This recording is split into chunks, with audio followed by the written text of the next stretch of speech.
Baik, Assalamualaikum warahmatullahi wabarakatuh. Perkenalkan, nama saya Rifki Genta Utama dengan NPM C1C021150.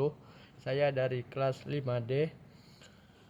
Di sini saya akan mengerjakan tugas dari Bapak Madani Hatta SEMSI AKSIE, yaitu tugas membuat video mengenai materi yaitu recording in process. Baiklah, saya akan mulai materi mengenai tentang recording in process, di mana akuntansi itu terdiri dari 3 aktivitas utama, yaitu yang pertama ada identifikasi, kedua proses pencatatan, dan yang ketiga yaitu komunikasi, di mana proses pencatatan itu setelah tahap dari identifikasi transaksi, tahapan selanjutnya itu dalam proses akuntansi itu merupakan tahap pencatatan. Tahap pencatatan itu sendiri terdiri dari yang pertama, tahap pencatatan, yaitu kita mencatat transaksi berdasarkan bukti transaksinya ke dalam jurnal-jurnal yang merupakan catatan akuntansi pertama kali yang dilakukan untuk mencatat transaksi secara kronologis berdasarkan tanggal kejadiannya, di mana jurnal ini terdiri dari jurnal umum dan juga dari jurnal khusus. Jurnal umum itu terdiri dari kolomnya, ada kolom tanggal, keterangan atau nama akun, referensi atau kode akun, kolom debit, dan juga ada kolom kredit. Jurnal khusus biasanya digunakan pada perusahaan dagang untuk mencatat suatu transaksi yang sifatnya sering terjadi, sehingga transaksi itu lebih efektif menggunakan jurnal khusus tersebut. Jurnal khusus juga terdiri dari jurnal penerimaan kas, jurnal penjualan, jurnal pengeluaran kas, dan juga jurnal pembelian. Yang kedua, ada tahap pengklasifikasian, yaitu tahap yang kita melakukan posting ke buku besar.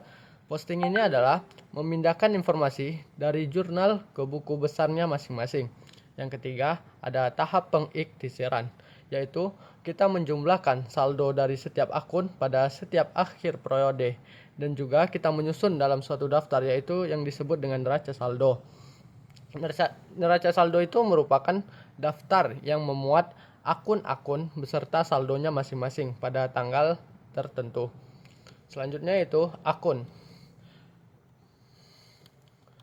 Akun itu sendiri adalah tempat kita untuk mencatat pengaruh dari suatu transaksi.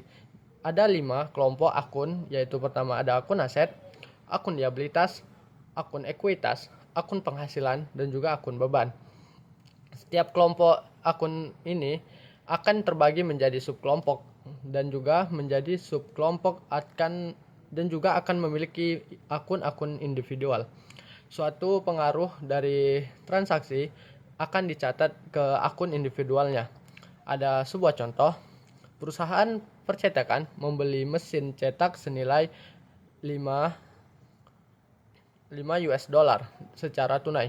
Maka transaksi ini akan dicatat pada akun yang berpengaruh, yaitu akun equipment atau akun peralatan, karena mesin tersebut merupakan bagian dari peralatan, dan juga akun cash karena perusahaan membeli peralatan itu secara tunai.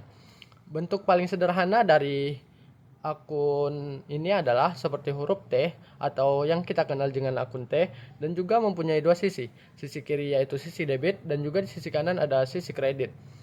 Pada setiap antara jumlah pada sisi debit tersebut dengan jumlah pada sisi kredit itu. Misalnya, jika akun kas jumlah isi debit itu adalah 100 dolar dan jumlah isi kredit 80 dolar, maka akun kas bersaldo debit sebesar 20 dolar.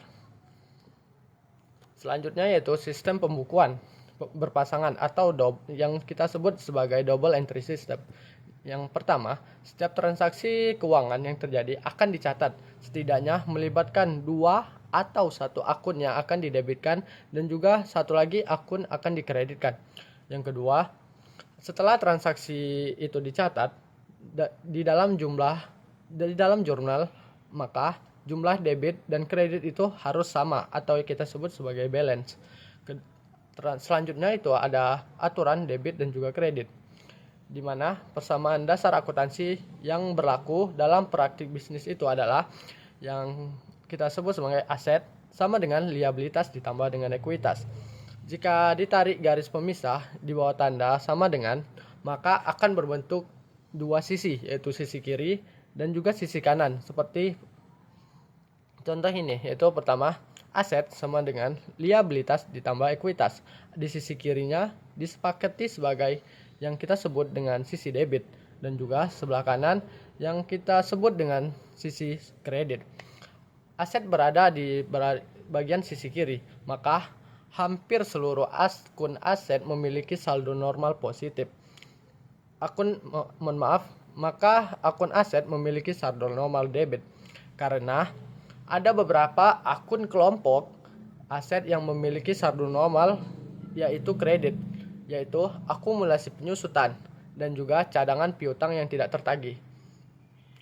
Akun kelompok liabilitas dan juga ekuitas berada pada sisi sebelah kanan, sehingga saldo normal dari akun tersebut merupakan kelompok akun liabilitas, yaitu kredit, dan juga akun kelompok ekuitas sebagian besar memiliki saldo normal kredit, kecuali akun dividen, akun treasury atau saham treasury dan yang bersaldo normal debit.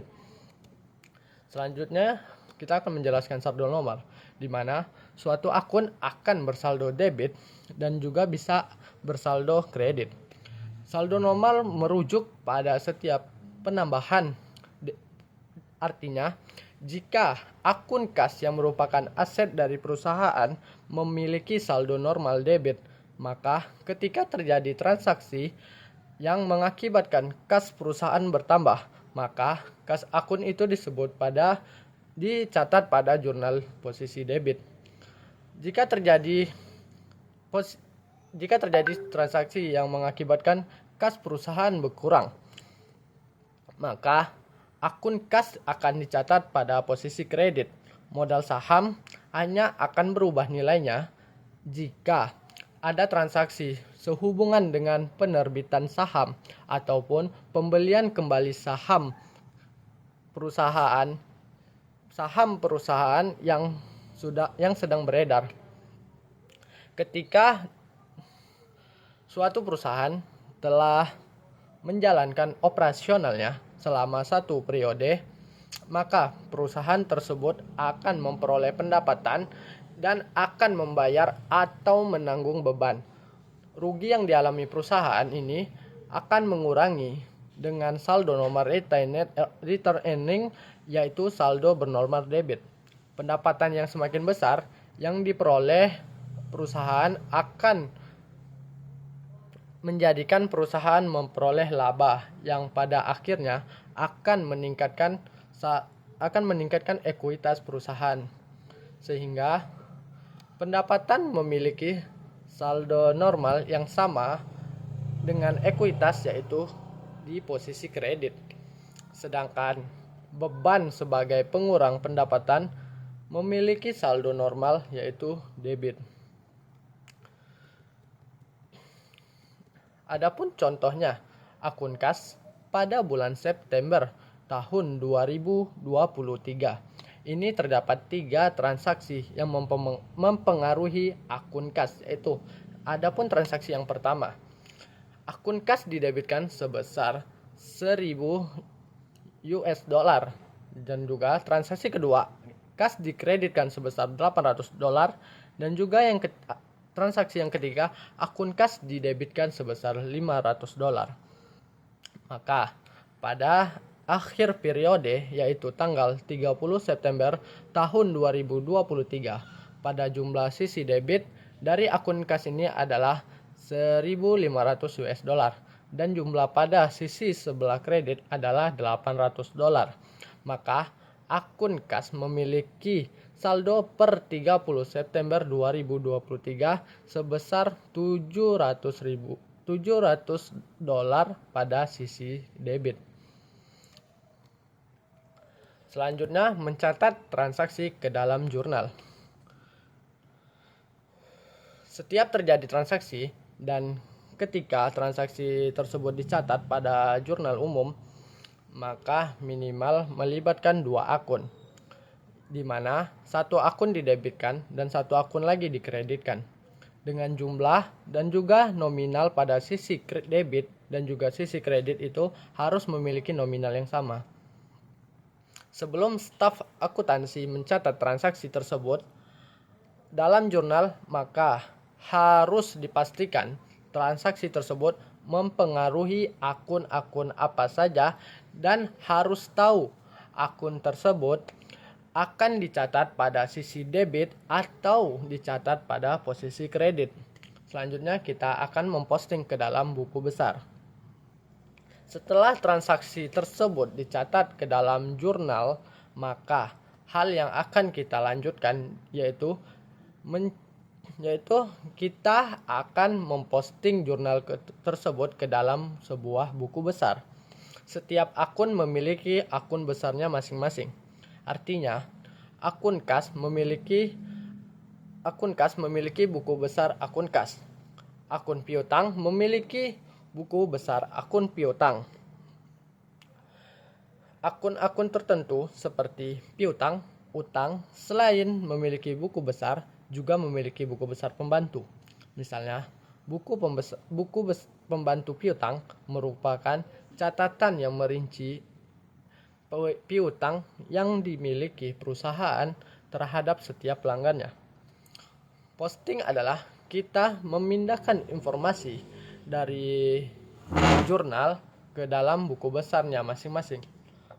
Bentuk-bentuk buku besar itu biasanya ada 2, yaitu biasanya kita menggunakan bentuk akun T dan juga kita membentuk akun front standar.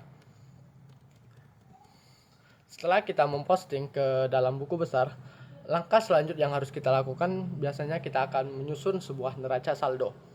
Setelah transaksi keuangan yang terjadi di dalam satu periode dicatat pada jurnal dan diposting ke dalam buku besar, maka langkah yang selanjutnya yang akan kita lakukan yaitu kita akan menghitung saldo dari setiap akun tersebut dengan cara menghitung sebuah selisih antara jumlah pada sisi debit dan juga jumlah pada sisi kredit, dan juga menempatkan saldo akun tersebut pada sisi yang lebih besar.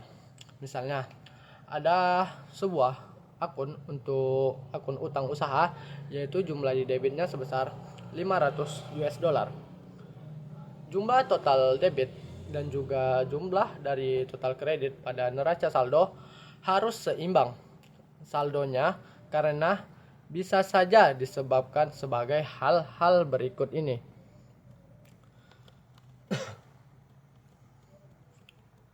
Yang pertama, biasanya ada sebuah transaksi yang tidak terjurnal.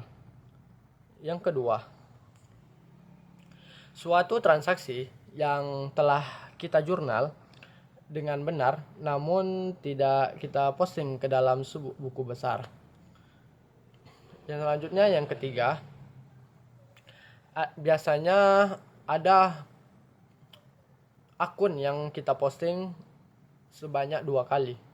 Yang keempat, transaksi yang telah kita jual itu, yang telah kita jurnal itu, ataupun yang telah kita posting namun akun yang kita gunakan itu salah. Selanjutnya, kesalahan yang kita lakukan yaitu kita salah, misalnya salah sebuah jurnal.